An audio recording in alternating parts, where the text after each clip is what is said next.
ముఖ్యంగా ఇదంతా కూడా రాత్రి 11 దాకా నా వెంట ఉన్న బాల్కా సుమన్ గారు వీళ్ళందరూ, అట్లాగే మా ఆంజనేయ కూడా అక్కడి నుంచి చూస్తున్నాడు. చాలా క్రమశిక్షణ గల మనిషి. పుస్తకం తనున్న నన్ను పిలవట్లేదు అనుకుంటా, అయినా కూడా పర్లేదు. కాబట్టి ఆంజనేయ గౌడ్ గారు మీ అందరికీ ప్రత్యేకంగా ధన్యవాదాలు. ముఖ్యంగా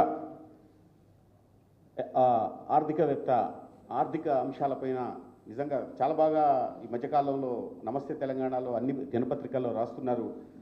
పాపారావు గారు బాగా రాస్తున్నారు. కరెంటు పోతే ఎవరు గుర్తొస్తారన్న విషయాన్ని ఫస్ట్ ఆర్టికల్ వారే రాశారు.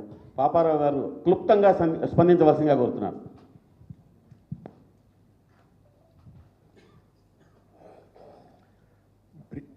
చాలా సూక్ష్మంగానే మాట్లాడతాను.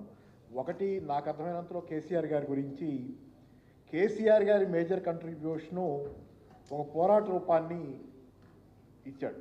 కేవలం తెలంగాణకే కాదు, మొత్తం ఎక్కడున్న మానవాళికి ఒక పోరాట రూపం ప్రధానమైంది. ఇక్కడ ప్రధానంగా గమనించాల్సింది ఏంటంటే, తెలంగాణ చరిత్రలో తెలంగాణ సాయుధ పోరాటం నుంచి చాలా రకాలుగా తండ్లాడింది, కొట్లాడింది, పడింది, లేచింది, మళ్ళీ పడింది. కానీ గెలుపు అనేది మొట్టమొదటిసారిగా తెలంగాణ చవి చూసింది 2014లో.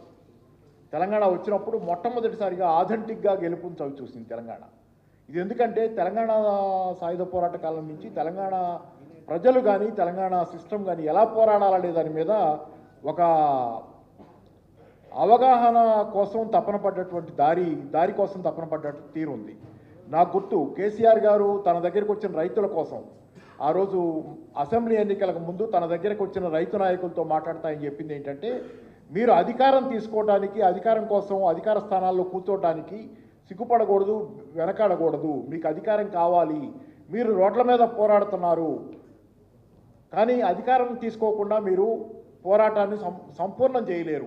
కేసీఆర్ గారు చేసింది అదే. పార్లమెంటరీ ఎన్నికలని, రోడ్ల మీద పోరాటాలని కలగలిపి నడిపించిన వాడు కేసీఆర్. అదే కేసీఆర్ సాధించిన విజయాన్ని వెనక ఉన్నటువంటి కీలకం.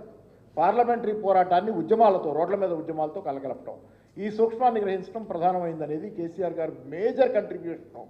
ఈరోజు ప్రజాస్వామ్యంలో గాంధీ పద్ధతులన్నీ విఫలమైనవి అందరు అనుకుంటున్న కాలంలో, అందరి లెక్క ఎక్కడికి వచ్చిందంటే ఇక గాంధీ పద్ధతులు ఫెయిల్ అవుతాయి ఈ దేశంలో, అవి నడవు అనుకున్న కాలంలో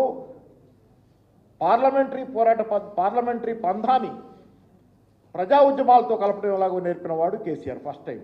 ఆ తర్వాత మళ్ళీ ఇదొక రెవల్యూషన్, గాంధీయన్ రెవల్యూషన్ తర్వాత. కాబట్టి తర్వాత ఇంకోటి ఏంటంటే, నాకు అర్థమైనంతలో ఇక్కడ మనం ఇన్ని పుస్తకాలు పెట్టుకుంటున్నాం, తెలంగాణ భవన్లో ఒక లైబ్రరీ గురించి ఆలోచిస్తున్నాం. అసలు దీనికి ముందే ఎన్నికల ముందు కాలంలో ఎక్సలెన్స్ సెంటర్ అనేది ఒకటి తెలంగాణలో రావాలనేది ప్లాన్ చేశారు. దాని మీద ఏదో కోర్టు కేసు వచ్చేది ఆగిపోయింది. కానీ అది బ్రహ్మాండమైనటువంటి ప్రణాళిక. తెలంగాణ ఎక్సలెన్స్ సెంటర్ వస్తే ప్రపంచం మొత్తానికి కూడా, ప్రపంచంలో ఒక పెద్ద విజ్ఞాన భాండాగారంగా అది ప్రపంచానికి ఒక దిక్సూచిగా కూడా ఉండే అవకాశం ఉండేది. అది ఆగింది అక్కడ. తర్వాత నేను అనేది ఏంటంటే, ఇక్కడే కాదు తెలంగాణలో ఇక్కడ వరకే పరిమితం అయ్యేటట్లయితే వచ్చిన ప్రాబ్లం ఏంటంటే, మొన్న ఎన్నికల్లో జరిగిన పరాజయం వెనుకున్న కారణం ఏంటంటే, ప్రజలు కేసీఆర్ గారిని అందుకోలేకపోవడం అనేది ఒకటి కారణం. కాబట్టి ఏంటంటే, ప్రజల్లోకి మరింతగా చొరబడాలంటే, మరింతగా చొచ్చుకుపోవాలంటే హైదరాబాద్ లాంటి నగరాల్లోనో లేకపోతే ఒక టీఆర్ఎస్ ఆఫీస్లో మాత్రమే ఈ లైబ్రరీలో ఉంటాయి కాదు, ప్రతి వాడలో, ప్రతి బస్తీలో, ప్రతి ఊళ్ళో చిన్న రూమ్ అయినా సరే, టీఆర్ఎస్ ఆఫీస్లో కానీ ఎక్కడైనా సరే ఒక చిన్న రూమ్ అయినా పేపర్లు ఉండాలి. అక్కడ చిన్న చిన్న పుస్తకాలు, కంట్రిబ్యూషన్స్ చాలామంది ఇస్తారు. ఉంటే గనక తెలంగాణలో ఒక సాంస్కృతిక గ్రంథాలయోద్యమం మళ్ళీ ఒకసారి జరిగితే అది శాశ్వతంగా, అందుకని అంటారు eternal vigilance is the guarantee of A democracy అని. ప్రజాస్వామ్యం చిరకాలం శాశ్వతంగా మనగలగాలంటే, ప్రజల అభీష్టం శాశ్వతంగా అదే పైచేయిగా ఉండాలంటే దానికి నిరంతర అప్రమత్తత ఉండాలి. నిరంతర అప్రమత్తత ఉండాలంటే అవగాహన ఉన్నటువంటి ప్రజలు ఉండాలి. కాబట్టి ఈరోజు గ్రంథాలయోద్యమాన్ని కిందకి మారుమూలకు తీసుకెళ్ళగలిగే శక్తి టీఆర్ఎస్ పార్టీ. టీఆర్ఎస్ తెలంగాణ ప్రతి మారుమూల టీఆర్ఎస్ బలం ఉంది. కాబట్టి దీన్ని మారుమూలకు తీసుకెళ్లడంలో టీఆర్ఎస్ బలము పెరుగుద్ది. ప్రజలు చైతన్యవంతులైన కొద్దీ తెలంగాణకు అది గ్యారంటీ. మళ్ళీ ఎదురు దెబ్బలు తగలవు దీనికి. అది నికరంగా, స్థిరంగా ముందుకు సాగుద్దనే దానికి గ్యారంటీ ఏంటంటే ప్రజల్ని చైతన్యవంతులు చేయడం. ఈరోజు ముఖ్యంగా యూత్లో ఉన్న ప్రాబ్లం ఏంటంటే మొబైల్ ఫోన్కి పరిమితం అవుతున్నారు. మొబైల్ ఫోన్లోనే తలబెట్టుకుని జీవించేస్తున్నారు. కాబట్టి ఇట్లాంటి యూత్ని మీరు కాలనీలో, బస్తీలో కనుక ఒక రూమ్లో చిన్న లైబ్రరీ లాంటిది పెట్టగలిగితే, అడపాదడప ఎప్పుడైనా సరే వచ్చి చూడటం అలవాటైతే కనుక అదొక కేంద్రంగా, సెంటర్గా, ఒక కమ్యూనిటీ సెంటర్గా దాన్ని మార్చగలిగితే ముందు కాలంలో తెలంగాణకు అదే గ్యారంటీ అనేది, ఎటర్నల్ విజిలెన్స్ అనేది ఆ గ్రంథాలయాల నుంచే తెలంగాణకు ఒక భరోసా ఇస్తుందని అనుకుంటున్నాను. Thank you sir. Thank you Paparao గారు. Thank you very much. ఇప్పుడు ఓ మిత్రుడు రాశారు, ఇప్పుడు గౌరవ వెంకన్న గారి సాహిత్యాన్ని ప్రపంచంలో అందరికీ అన్ని ఇంగ్లీష్లో ట్రాన్స్లేటివ్ చేయించామని చెప్పారు బుక్ ఒకటి. గోరటి వెంకన్న పాటకి ప్రపంచ భాషలన్నీ వచ్చి అనువదించుకోవాలా. తెలంగాణ వస్తే అరే తిరుపతి పోతాయా, తిరుపతి వెంకన్న పోతాడంటే పోతే పోయింది తిరుపతి వెంకన్న, మా గోరటి వెంకన్న ఉన్నాడు అన్నటువంటి విషయాన్ని చెప్పింది. వెంకన్న మాట, పాట, ఆట అదొక ఊట. మొత్తంగా గోరటి వెంకన్న ఈ కాలపు పోతులూరి వీరబ్రహ్మం, ఈ కాలం వేమన. నా మీద అభిమానం గౌరీన నాకు చిన్నప్పటి నుంచి తెలుసు కనుక అట్లా మాట్లాడతాడు. అవి నేను మీ అందరి ప్రిమిటివ్ బాగా నేను అంత తరీకైన మనిషిని కాదు అన్న. ఒకటే పాయింట్ అన్నావు కదా, ఒకటే పాయింట్ ఏంటంటే పల్లె కన్నీరు పెడుతుంది కనిపించని కుట్రలు అంటే తెలంగాణ మొత్తం కూడా గొల్లున ఏడ్చింది. అదే కవి చేత తెలంగాణ పచ్చటి పల్లెగా మారిందని రాయించాడు కేసీఆర్. అన్న గౌరవనీయులు అన్న కేటీఆర్ అన్న గారు అందరూ వరుసగా ఒకరొకరికి అందరికీ నమస్తే. పాపారావు నాకు బాగా ఇష్టమైన వారు ఇక్కడ తక్కువ మాట్లాడు పాపారావు గారు మనకు ఆర్థికవేత్తలు జోసెఫ్ సిగ్జిత్ ఇవాళ మరి ప్రపంచంలో వరల్డ్ బ్యాంకులో సలహాదారుగా ఉండి అమెరికా కాదు హార్వర్డ్ యూనివర్సిటీ ప్రొఫెసర్ అయినా ప్రపంచంలో ఇవాళ ఆయన 10 ఏళ్ల కింద వచ్చే సంక్షోభం ఐటీ రంగంలో ఆర్థిక రంగంలో వచ్చి ఇవన్నీ కూడా ఆయన ముందే 10 ఏళ్ల కింద రాసినాడు. అట్లాంటి స్థాయి నుండి కూడా మౌనంగా ఉంటాడు పాపారావు గారు. రావడం చాలా ఆనందంగా ఉంది. ఇక్కడ నాకు చాలా సభల్లో వారితో విన్నాను, మాట్లాడినాము. జ్వాల నరసింహరావు గారు సార్ ఇద్దరు నమస్తారు అన్న, దేశపతి అన్న, గౌరవనీయ మంత్రివర్యులు అన్న జగదీష్ అన్న కూడా నేను చిన్నప్పటి నుంచి తెలుసు. గౌరీన బాలు సుబ్రహ్మణ్యం సార్ గాయాచితం గారు కింద కూడా ఓ నరసింహారెడ్డి అన్న అందరు ఉండరు. దేశపతి మిత్రులంతా వెంకట్ వచ్చిండు. అయితే సమస్య ఏంటంటే నేను ఏం మాట్లాడి నాకేం ఇష్టం, నాకు సార్ అంటే ఇష్టం. ఎందుకు ఇష్టం అంటే మేము ఇప్పుడు 1994లో ఇప్పుడు గౌరీ ఇప్పుడు చేస్తున్న పుస్తకాలు ఇస్తానని ఇట్లా కొడితేస్తున్నాను, కానీ నిద్ర మాని రాత్రులు పగల్లో దేశపతి ప్రేమతో ఉన్నాడు. కానీ అది కాదు, 1994లోనే తెలుగు నేలపైన కోదాడ నగరంలో ఈ మొత్తం ప్రాంతీయ ఆస్తిత్వాలు, దళిత ఆస్తిత్వాలు, బహుజన ఆస్తిత్వాలు ఒక దీని మీద ఒక సదస్సు, సాహిత్య సదస్సు పెట్టి అప్పుడు శివసాగరు, కాదర మొహిద్దీను, త్రిపురనేని శ్రీనివాసు, కె శ్రీనివాసు మొత్తం తెలుగు నేల మీదనే గొప్ప అంటే అంతవరకు ఏంటంటే సమాజం కమ్యూనిస్టులు లేకుంటే కాంగ్రెస్ పార్టీ ఇంకా లేదు. కానీ రచయితలంతా ఈ 2 శిబిరాల మధ్య లేదంటే ఆర్ఎస్ఎస్. ఈ దీన్ని బ్రేక్ చేసి ఆస్తిత్వాల మీద మొట్టమొదట మాట్లాడించిన వాడు జూలూరి గౌరీశంకర్. ఆ సభకు నాకేం తెలియదు. ఆ బహిరంగ సభకు సాహిత్య 2 సదస్సులో ఒక దాంట్లో దాని బహిరంగ సభలో నన్ను పెట్టినాడు. అప్పుడు 94 నాకేం తెలియదు. అది గౌరన్న చేసే పని ఉట్టిగా అనుకుంటా, కానీ అది చాలా కష్టభరితమైంది. ఒక పుస్తకం ఏంటంటే నేను సుబ్బయ్య చెప్పినాడు, కళ్ళ నీళ్ళు వచ్చినాయి. తమ్ముడు వనపట్ల సుబ్బయ్య మా కవిమిత్రుడు, చాలా మా ఊరు. నేను ఒక పుస్తకం ఏంటంటే ఇంత బంధువు వరుసగా కేసీఆర్ ఇన్ని పుస్తకాలు వేస్తూ వేయడం. ఇన్ని పుస్తకాలే కాదు, ఎవరి గుండెలు అంటే కేసీఆర్ గారు ప్రపంచంలో మార్టిన్ లూథర్ కింగ్ను మర్చిపోరు, నెల్సన్ మండేలను మర్చిపోరు, ఏ ప్రాంతీయ పెరియార్ను మర్చిపోరు. తమిళనాడులో పెరియార్ సిద్ధాంతకర్త, ద్రవిడన్ సిద్ధాంతకర్త. కరుణానిధి ఆ సిద్ధాంతాన్ని అడ్మినిస్ట్రేషన్లోకి తేకపోతే, రాజకీయాల్లోకి లేకపోతే ఇవాళ భారతదేశంలో మిగిలిన ఏకైక ప్రత్యామ్నాయ రాజకీయ ప్రాంతీయ ఆస్తిత్వ ఉద్యమ స్పృహ అనేది భారతదేశంలో లేదు, గుర్తుపెట్టుకోండి. అది ఒక సిద్ధాంతంతో చాలామంది వచ్చి తెలంగాణలో, కానీ ఆ సిద్ధాంతాన్ని ఆచరణాత్మకం చేసిన మహోన్నత నేత కేసీఆర్ గారు, అందులో ఏ సందేహం లేదు. లేకుండా మేము 90 ఎప్పుడో నాకు తెలియకుండా రేలా దూలా తాలెల్లాడే నేల నా తెలంగాణ 94లో అరుణోదయ కృష్ణ వాడింది పాట. తెలంగాణ అన్నా కానీ నాకు తెలియదు. తెలంగాణ అని అన్న తప్ప తెలంగాణ స్పృహ నాకు తెలియదు. ఈ నీళ్ళది ఎంత, ఈ టీఎంసీ ఎంత, ఇవన్నీ ఏం తెలియదు. ఒకటి ఏదో జరుగుతుంది, కరువు వస్తుందని అనడమే తప్ప ఆ ప్రభాకర్ని సినాభిషన్ తెలంగాణ పరక ఆయన ఏం ప్రభాకర్ ఉండదు అధ్యయన వేదిక గాడికి ఏదో వచ్చేది. ఎప్పుడన్నా డిటిఎఫ్, ఏపీటీఎఫ్లు, టీచర్స్ టైంపాస్ దేవిప్రసాద్ తెలుసు మరి తప్ప ఇది వస్తుందా అవుతుందా కాదని, కానీ అనాలి, ఏదో అనాలని చేసేది. అట్లాంటి దాన్ని ఆ పాట అప్పుడు రాసినాం. కానీ ఆ పాట నేను తెలివితో రాయలే. కంపతారు చెట్లు కొట్టామని తెలంగాణ ప్రోగ్రెస్ ఉన్నది. అది కూడా రాస్తే సార్ అయిన తర్వాత జంగిరెడ్డితోనే అలా క్యాస్ట్లో వాడించి మా ఊరు జిల్లా పెద్ద మంచి సింగర్ అతను. కంపతారు చెట్లు కొట్టి అమ్ముకొని కడుపు నింపుకునే కాలం వచ్చినాది, సేతానమేడుందిరా తెలంగాణ సేలన్ని పీడాయరా, దగ్గు వయ్యారి బామొచ్చి ఒరి మల్లె మొలిసింది, లొట్ట పీసు మొత్తం వాడలేకపోతుంది, నేను తక్కువ టైమ్స్ ఉన్నాయి. లొట్ట పీసు చెట్లు గెట్టున పెరిగినాయి, తరి పొలము తగ్గింది పెరికలమ మిగిలింది, సెలకంత మొరమయ్యి గొలుకు గొలుకు అయ్యింది, కలమంద జమ్ముళ్ళు రా పాలామూరు కరువుకు గుర్తాయరా, గుక్కిచ్చి గుక్కిచ్చి బోరు దుంకుతుంటే ఒక్కటన్నా మడి సిక్కగా దడవదు, వంకాయ తోటేసి నొట్టి పోయిందిరా మిరప నాటుకుంటే ఉరిపోయినాదిరా, నాసుపచ్చని బావులా తెలంగాణ నా పరాళ్ళు తేలేరా, దగ్గు దమ్ము టీబీ కక్కుడా బేదులతో 30 ఏళ్ళక ఈడ ముసలితనం వస్తుంది, నెలకు 3కు పైగా పీనిగలు లేవంగా పల్లె చుట్టూ పాడే కట్టెలు బూడిదాయే, ఇల్లిల్లు శోకాలతో తెలంగాణ తెల్లారిపోతుందిరా, కంటే కానుపు కొరకు సస్తే బొంద కొరకు వలస పోయిన జనము వచ్చిపోతుంటారు, సాగు పుట్టుకల మధ్య తప్పని పెళ్ళికి ఇండ్ల సున్నాలేసి ఎగురంగా చేసేరు, పెళ్ళి వెళ్ళిన నెలకు రా ఇండ్లన్నీ పెంట కుప్పాలైతవి, గోదావరి కృష్ణమ్మ పరవళ్ళు దొక్కిన సాగు నీరు లేక భూములెందుకెండే, ఇట్లా శోకం కట్టి పాడేది. తెలుగు గంగకు నీళ్లు అలిగెళ్ళిపోతుంటే పలుగురాళ్ళు దేని పాలమూరేడిసింది, ఎగువ సిద్ధేశ్వరాము ప్రాజెక్టు ఎవడు గంగల కలిపారా. ఈ నిరంజన మా తన అన్న ఉండే నిరంజన మినిస్టర్ గారు, అన్న నేను ఆ భాస్కర్ రావు సుబ్బయ్య బాలరామన్న మాకు గురువు పెద్ద ఆయన, అందరం కలిపి ఈ నీళ్ళు ఎట్లా పోతున్నాయి, తెలంగాణ సోయి కాదు ఈ నీళ్ళు వస్తే బాగుండని పాటలు పాడేది.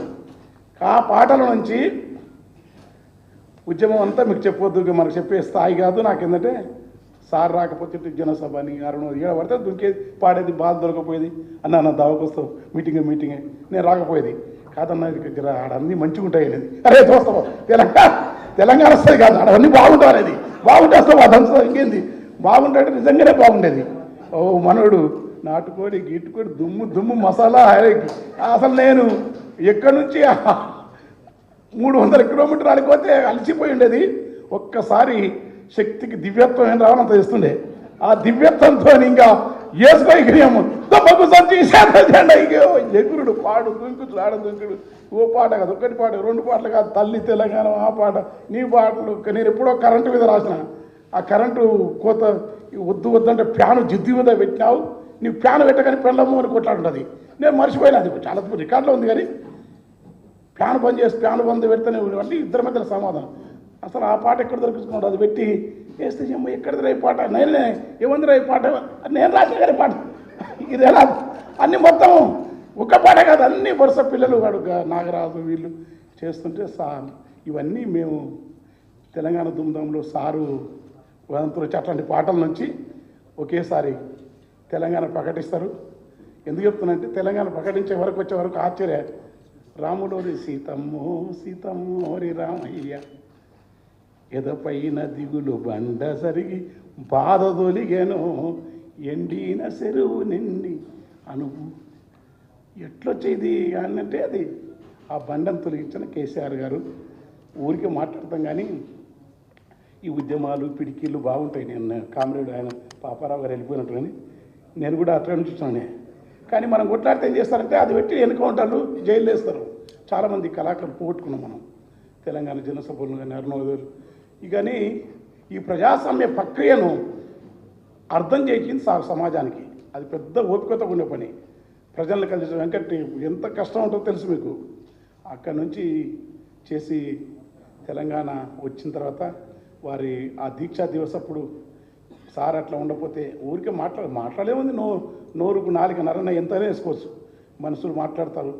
చరిత్రను ఎప్పుడైనా సరే భారతదేశంలో గత కాలం ఇట్లాంటి జాతీయోద్యమంలో నెహ్రూను గురించి తక్కువ ఎవరు మాట్లాడరు, లాల్ బహదూర్ శాస్త్రిని గురించి తక్కువ మాట్లాడరు. ఆయా దేశాల్లో ఆయా ప్రాంతాలలో వాళ్ళ స్ఫూర్తి. ఇది ఎక్కడిది ఇప్పుడు అంతా రాజకీయాలు పాతది అంత తెచ్చి ఇప్పుడు నేనంట ఇప్పుడు కాంగ్రెస్ వాళ్ళు కూడా మంత్రులు ఏంటంటే తెలంగాణ వస్తే అవుతురా వీళ్ళకి నచ్చునా కాకపోతుంది కదా మరి ఊరికి అనేకే ఉంది దాంతో వారు ఏదైనా సరే మాట్లాడే పద్ధతి పాతకాలపు నాటి ఒక డెమోక్రటిక్ ప్రాసెస్ అనేది ఇవాళ లేదు. అది ఇష్టం వచ్చినట్టు మాట్లాడుతూ ఉంటారు. అది ఏ రాజకీయ పక్షానికైనా సరైనది కాదు. అది అట్లాంటి పద్ధతి పాలకులు ఎవరైతే ఉన్నారో కేసు ఎంత కేసులు పెడితే అంత ఉద్యమాలు జరుగుతాయి. గుర్తుపెట్టుకోండి. కేసులు అంటే కేసులు, నిర్బంధాలు, జైళ్ళు, ఉద్యమాలు ప్రజాస్వామిక పద్ధతిలో ఉంటే ఖచ్చితంగా విజయానికి మన నెత్తిన వాళ్ళే పాలు పోసినట్టు, దగ్గర చూపినట్టు. వాళ్ళు పోయి ఎంత భయపెడితే ఎంత కేసులు పెడితే, ఎందుకంటే సారే స్వతహాగా మరణ ముఖద్వారం దగ్గర ఉండి పురి నోట్ల తలబెట్టి ఇచ్చినప్పుడు ఎంతమంది తెలంగాణ కార్యకర్తలు, ప్రజా సైన్యం ఉన్నారు. ఇప్పుడు ఇవన్నీ తర్వాత అనేక ఉద్యమాల నుంచి వచ్చిన వాళ్ళు. ఆయన ఓడనశివరెడ్డి అన్నాడు, పీడిఎస్ ప్రెసిడెంట్. మా అన్న జగదీష్ అన్న చిన్నప్పుడే విరసం సభల్లో సాహిత్య కవితలు, తర్వాత మంత్రి అయినా కూడా అదే పాలనలో ఉంటాడు. అదే ప్రజలు పొద్దున్న లేస్తే మళ్ళీ పాతలే ఉంటారు పోదు అంటే ఉన్నారు. అట్లా అన్న గౌరీ పిడికిలి, కానుడు తాత, రామారావు, మనం మాకు నా అందుకొరకు పాట ఎంత మేము వచ్చే ఆఖరికైతే మేము పాడేది పోయేది తప్ప రోటికి లేని పని కొన్ని సాధించరు. కానీ తెలంగాణ మాత్రం ఈ పద్ధతిలో తేవచ్చు అని ప్రజాస్వామిక ప్రక్రియ, రాజకీయ ప్రక్రియతోని రకరకాలను కలుపుకోవాలి. ఊరికే ఓరటెక్కన మాట్లాడిన ఎమోషన్ కాదు. పాలక పక్షాలలో విప్లవానికి కూడా, చైనా విప్లవానికి కూడా షాంఘై చెక్ను ఐక్య సంఘటనలు ఉంటాయి. నేపాల్లో ప్రచండ ముఖ్యమంత్రి అంటే ఐక్య సంఘటనలు ఉంటాయి. ఊరికే వాడు ఉచిత నాయకుడు వచ్చినట్టే వాడు ఐక్య సంఘటన ఏ ఐక్య సంఘటన లేదు, ఎవరితో మనమే చేస్తామంటే ఎప్పటికెళ్ళేది. ఆ ప్రక్రియ నెరిగి అటు మార్క్సిజాన్ని, గాంధేయవాదాన్ని, రాజకీయ తత్వశాస్త్రాన్ని చదువుకొని లోతైన మీరనే పద్యాలు అటజని కాంచె అంబర అటజని కాంచె ఇది